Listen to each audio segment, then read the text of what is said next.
64% of Americans live paycheck to paycheck. 64% of Americans that have businesses break even or lose money. Most people don't have any money and have accepted the fact that they don't have any money. They don't have any leftover money. They're fearful of money constantly. They overspend. They don't know how to produce money. They definitely don't know how to multiply it. The land of the brave and the home of the free, it's not even close to the truth. It's just important for people to understand that complaining has no value. And if you complain about not having enough money, work more. If you complain about not having work-life balance, spend more time on vacationing in your family. It's super simple. Let your actions dictate instead of sitting there and feeling like you're not in control. Poor people say, I can't afford it, I can't do that, I don't have time. It's an escape. You know what I mean? It's easy to say, I can't afford it. Oh, I'm too tired. Oh, I can't go to the gym. You know, when you could go to the gym, but I can't. The truth is, I'm just too lazy to go to the gym. Money doesn't have value, right? And this is an important thing that most people don't immediately understand, is that money itself doesn't have value. Money is a vector for transmitting value. It's how you express value. But the value isn't in the money. It's in the product or service you bought with it. And it's in the labor you gave in order to acquire it in the first place. That's where the value comes from. There's nothing intrinsically valuable in the money. You shouldn't put money in the house. You should put money in your brand. You should put money in the marketing. You should promote yourself, not put money in where you and the kids live. Right. Why is that a mistake? Because it's dead money. I mean, it can't. A house can't make you money. A house does not make you money. The only reason people think a house makes them money is they're comparing it to, if I rent, that costs me money. But, you know, if you need to go to a hospital, you don't buy the hospital. You rent a bed to get out of there as fast as you can. If you go on a trip, you go to America and you want to go to Disneyland, you don't buy the hotel. You rent a room. And nobody thinks poorly of that. They're like, yeah, I'm going to go there, use the place, and get out. That's what you should be doing with your living. Find a place where you can rent. Pay rent monthly. Don't own the house. And take all the money that you would have put in that house purchase, down payment, extra money, fixing it up. Use all that money to improve your business and yourself so that you can get more money. Right? So I see so many people here like, I'm going to invest 300,000 pounds in a house to hopefully make $30,000. 30,000 pounds. I'm going to buy it for 300. Maybe I'll sell it for 600,000. I'll double my money. Fixed in one place, by the way, where no money comes to you. Money does not go to homes. Right. And that's a big thing on your career is moving locations. Yeah, I've moved 5 or 6 times. I could move another 4 or 5 times. Because people who stay in the same place get too comfortable. If you study wealthy people, they're mercurial. They're moving. They're mobile. They're not talking. Warren Buffett and Bill Gates do not talk about the home they live in. They talk about the places they're going to. They go meet money. They go meet wealth. They go meet connections. People are stunningly accepting of anything if they actually believe that's the purest form of it. I think I'd be less acceptable if I hedged. I really do. People will accept you. People accept everything. Just be you. Be you, and clearly people react. When you're trying to fake something and you've got bad intent, well then that's visceral and we hate. But I actually think we don't give love to the person that actually knows they have it and they're trying to fake it to conform. Hence why I won't adjust to this market all the way, because I don't think I'll be respected. I know what my intent is, so why would I be scared? I want to build the biggest building in town. That's who I am. And you know how I want to do that? By building the biggest building in town. And a lot of people want to build the biggest building in town. And you know how they want to do it? By tearing everybody else's building down. Poverty is passed on. It's taught in their families. And middle class is taught in families.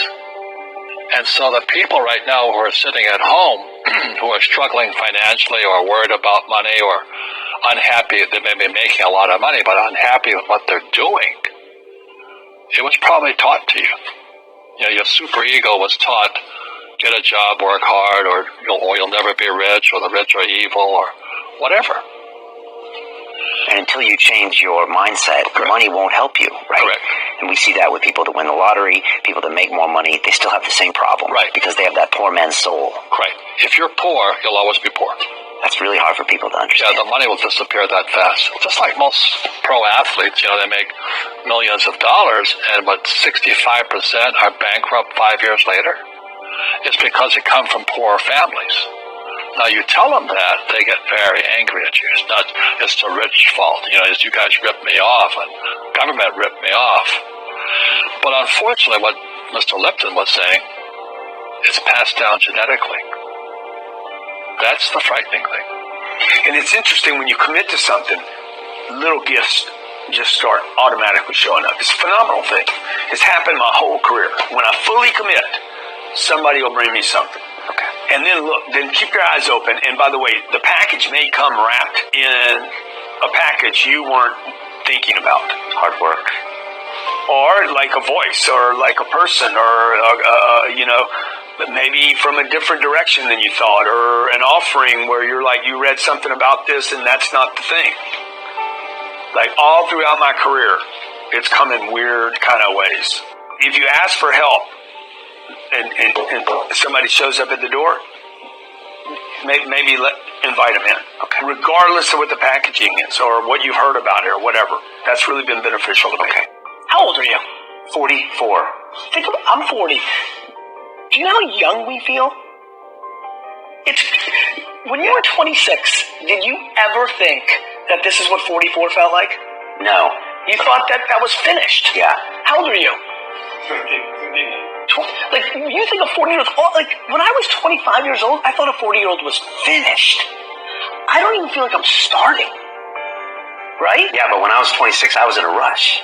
I understand. All those guys and girls on the streets last night, when you say that to them, their face kind of goes blank, because all the stuff they watch, MTV, music videos, it's all about the bling now, and the this now, and the this now. And MTV's tame. You start following people on Instagram, and it's a disaster. They're all pushing, it's all about champagne and private planes, and you can get it too, and just sign up for my course. And everybody's falling for it. So I'm coming out, and first of all, I want to be historically correct. Nobody in 100 years is going to watch that video and say that I was full of crap. I like that, right? Number two, I want my legend to grow. I'm always fascinated by politicians and world figures. Like Winston Churchill, his brain continues to grow, right? I want that. When I'm dead, I want to be in the ground at peace knowing my legend's growing. I want that.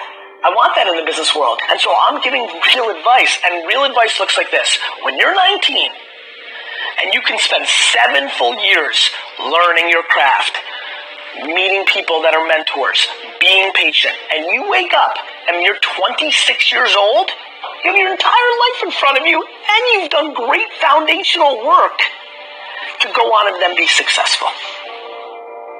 I have bad luck too. I've had financial crashes. I've had people stab me in the back, but they're all good because I grow from it. That's spirituality. People who are afraid of making mistakes, like they teach in school, they don't ever grow. Because spirituality is there's good and there's bad, there's right and there's wrong, there's up and there's down. Most people only want to be right. They only want to be positive. Well, you can't have that. That's not reality. And the average person, the reason they're poor is they haven't failed. They play it so safe. They haven't made any mistakes like they taught in school. That means they don't learn anything. That's why the school system's actually fundamentally corrupt. It's anti-education. Right? Don't make mistakes and don't ask for help. And if I didn't ask for help, I have my accountants, my attorneys, my bankers, and all that. I go into business like a rugby team. Boom, boom, and we kick butt. But the average guy is standing there. I'm an A student. I'm going to do this all on myself. And a bunch of rugby players run you over, and you go, well, they're not playing fair. You're playing stupid. You should have a team. You should have accountants, attorneys, and bankers and all that stuff. But that's not the game I want to play. I said, then don't play the game. The game of business is played with accountants, attorneys, bankers, hate to say it, politicians. You got to know the game. I don't want to hustle. I want to prosper. I don't want to grind. I want to create a machine that monetizes. I'm not shameful of money. I want money. I want a lot of money. I want to give money away. I want to raise a lot of money. You can't do that if you're broke.